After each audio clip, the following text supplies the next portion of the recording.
Let's begin with a look at economics in general and how macroeconomics fits into the overall discipline. At the fundamental level, economics is almost always concerned with some aspect of decision making. The tools of economics enable systematic analysis of how decisions are made and provide criteria for evaluating the success or otherwise of decisions. Decisions are an important part of how society operates. For economists, this is self-evident because of an astute observation made very early in the history of economics, namely that we live in a world of unlimited wants and needs, but where the resources necessary to meet those wants and needs are finite, or to use the term preferred by economists, scarce.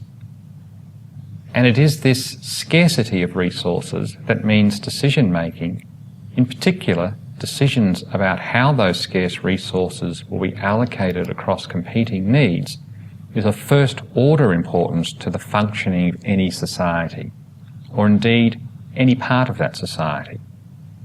Think of your own decision-making. Each day you are called upon to make countless decisions.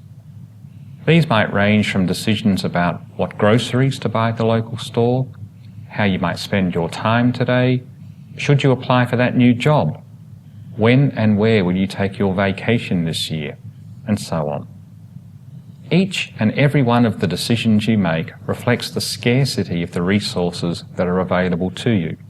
For example, your income, or even the amount of time that you have available.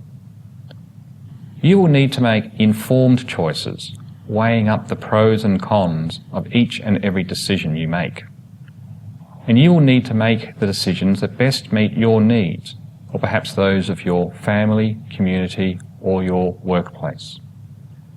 Economists regard this process of decision-making as being fundamental to how societies, and the individuals making up those societies, operate. And so decision-making is central to almost all analysis in economics. Economists study decision-making across all aspects of society. Sometimes economists are concerned with decision-making at the level of the individual, or perhaps the individual firm or business. Sometimes the focus of analysis is the operation of individual markets and how decisions made by many individuals and firms are coordinated in those markets. Macroeconomics, as we will see, looks at decision-making at an even higher level of aggregation, namely national economies and even the global economy. In particular, how do all these decisions taken by individuals, firms and governments influence national economies and the global economy? Do the decisions that are taken produce the best outcomes? Is there a role for government to influence decision-making and secure improved outcomes at the macroeconomic level? These are the broad questions that macroeconomists consider. Throughout recorded history, different societies have used different means to make decisions about how to allocate their scarce resources. Command economies, such as the former Soviet Union, for example, relied on decisions made by central planning agencies as to the uses that scarce resources will be put. Market economies, in contrast, adopt a decentralized approach, an approach in which the price system guides individual decision-making. For example, suppose the demand for a particular commodity outstrips its supply. We would expect its price relative to that of other commodities will then increase. In response, producers, attracted by the higher price, will shift resources towards that commodity. Consumers, discouraged by the higher price, will shift their purchasing power towards other commodities. The result, eventually, is the elimination of the gap between demand and supply, a situation that economists call equilibrium.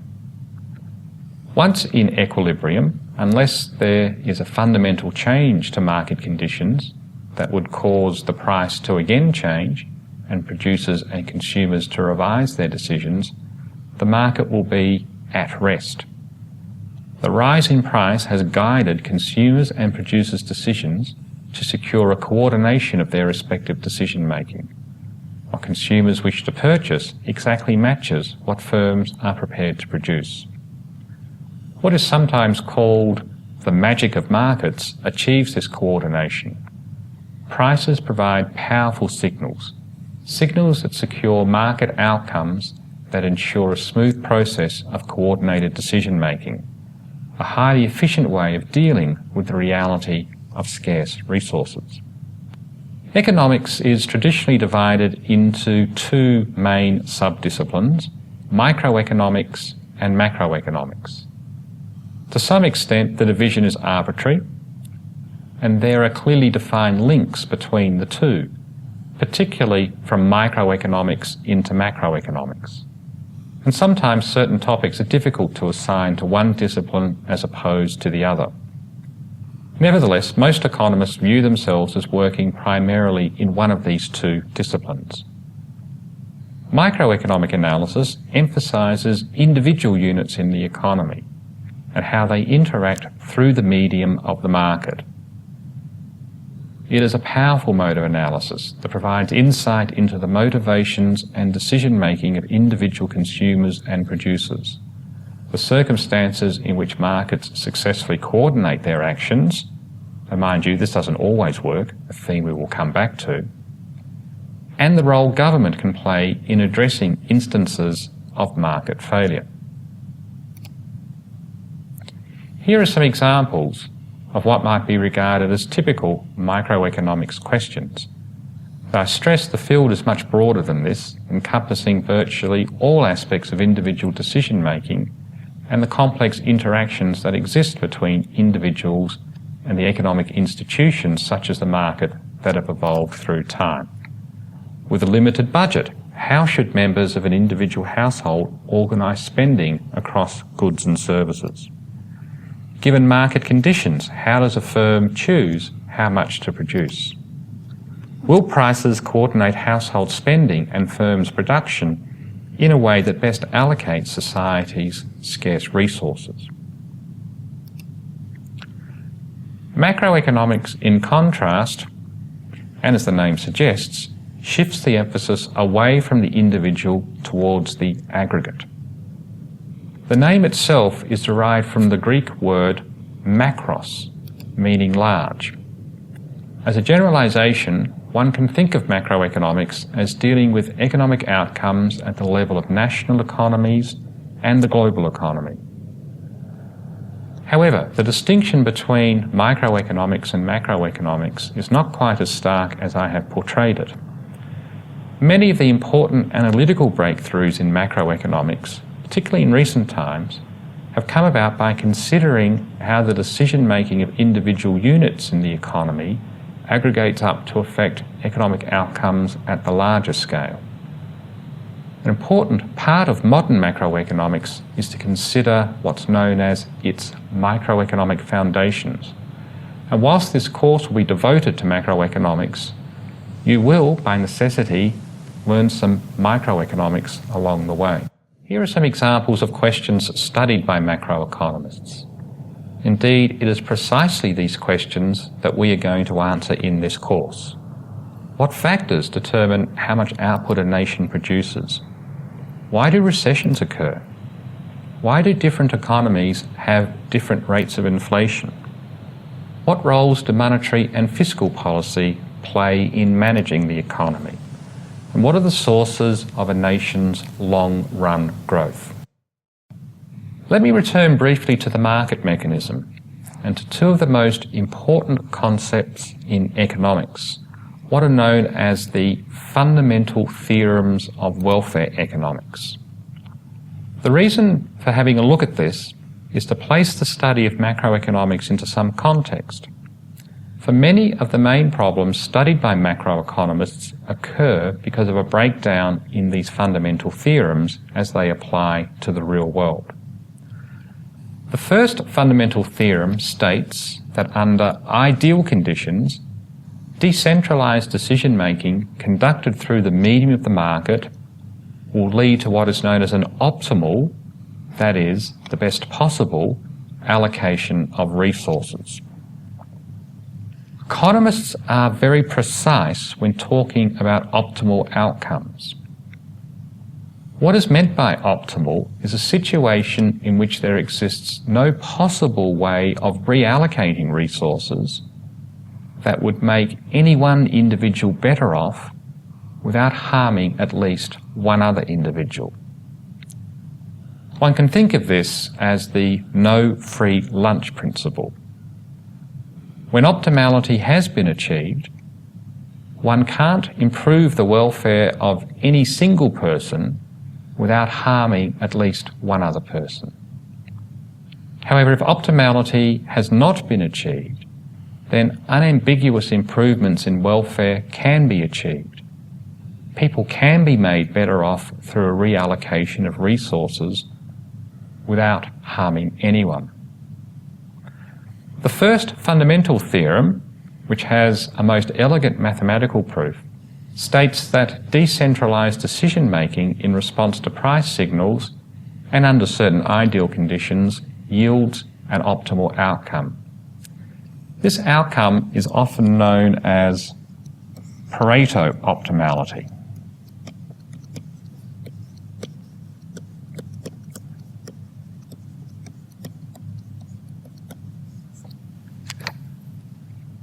The name is based on the great Italian economist Wilfredo Pareto, who died in 1923. And he was the first scholar to consider optimality in these terms. You'll often hear the term Pareto optimality in all branches of economics. The second fundamental theorem is slightly more technical and states that there will always be a market-determined outcome that will support any Pareto-efficient allocation. The fundamental welfare theorems are an important intellectual foundation for economists' general view that market-determined resource allocation can produce highly desirable outcomes. And in a variety of situations, we can see this to be true, but not in all situations. And whilst microeconomics, for example, do indeed spend a great deal of their time analysing cases where the fundamental theorems do not hold, in macroeconomics, the breakdown of the theorems is particularly important. We can see this in the work of Keynes, who was writing at the time of the Great Depression. Whilst cataclysmic events like the Great Depression and the more recent global financial crisis are extraordinarily complex and most certainly not amenable to simple explanations based on one or two key factors, for many macroeconomists, these represent radical departures from the world of the fundamental welfare theorems. A great deal of macroeconomics is concerned with instances where market-based economies do not allocate resources efficiently at the aggregate level. An important qualification before we go any further. Macroeconomics is by no means a settled discipline where there is complete consensus amongst scholars. Many of my colleagues would take issue with my view of macroeconomics, that it deals with instances of pronounced market failure. In fact, a great deal of extremely useful and powerful macroeconomic analysis can be undertaken viewing aggregate outcomes as optimal market-based responses to the external environment. Even what we call recessions may represent, in some sense, optimal market-based adjustments in response to events like a hike in oil prices or increased uncertainty about the future. These approaches to macroeconomics, sometimes labelled new classical macroeconomics or real business cycle theory, have provided much insight into the dynamic behaviour of modern economies. But these models are quite complex, and whilst worthy of study, will not be pursued in this course. Here the emphasis will be on the macroeconomic tradition that has its beginnings in the work of Keynes, which sees many macroeconomic outcomes as being instances of market failure, where there is scope for carefully designed macroeconomic policies to achieve better outcomes.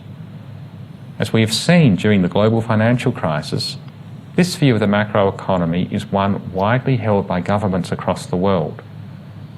Understanding government responses to the global financial crisis is achieved to a large extent by understanding this Keynesian tradition. This slide reproduces one of the most famous quotes from Keynes' great work, The General Theory of Employment, Interest and Money.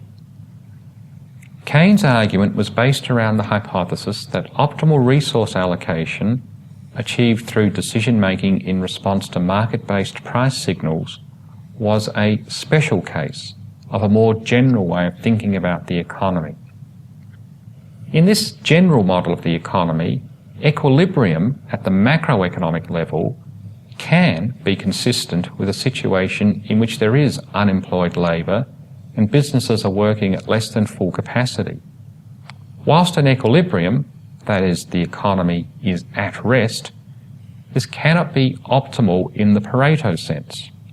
For example, providing work for an unemployed person need not harm anyone else. This is the essence of the Keynesian approach to government management of the macroeconomy. Namely, there is a role for government to secure improved macroeconomic outcomes. This view forms the basis for government's response to the global financial crisis. The key is careful management of the economy, recognising there are limits to what governments can achieve, and government policies designed to support an economy during a period of recession can cause problems for economies later, a theme being played out in a number of countries at the moment.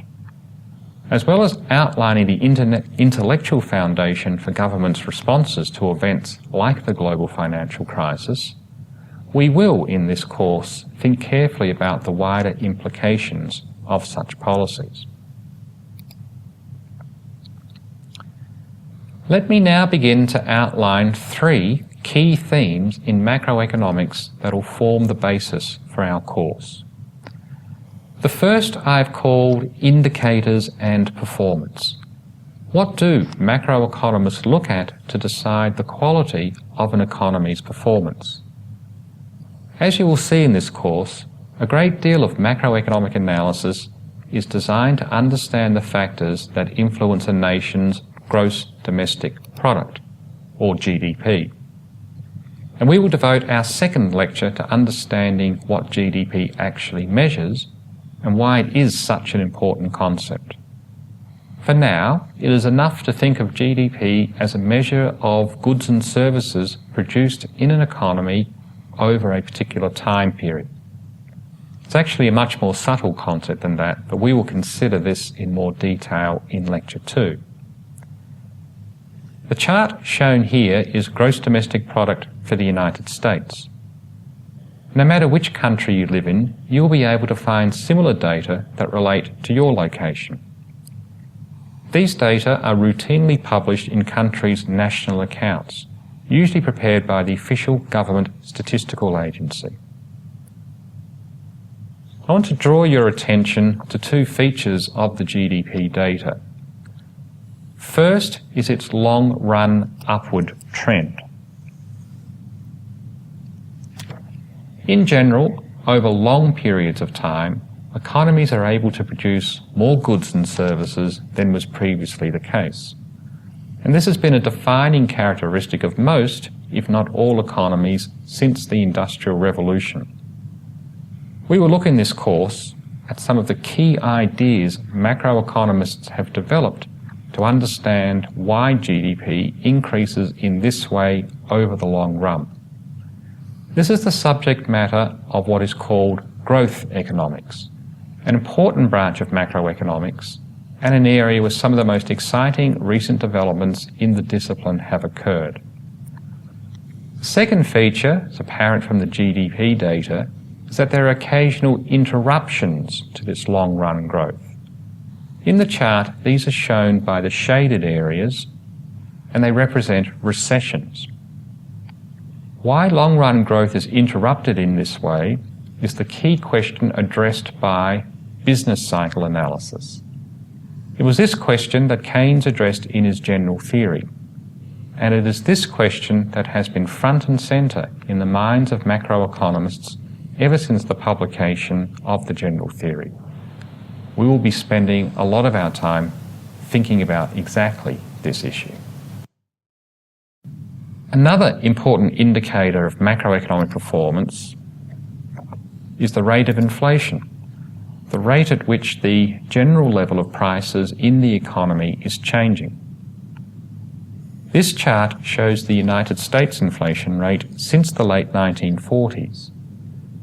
The historical pattern of inflation in the US is very similar to that of a great many other countries.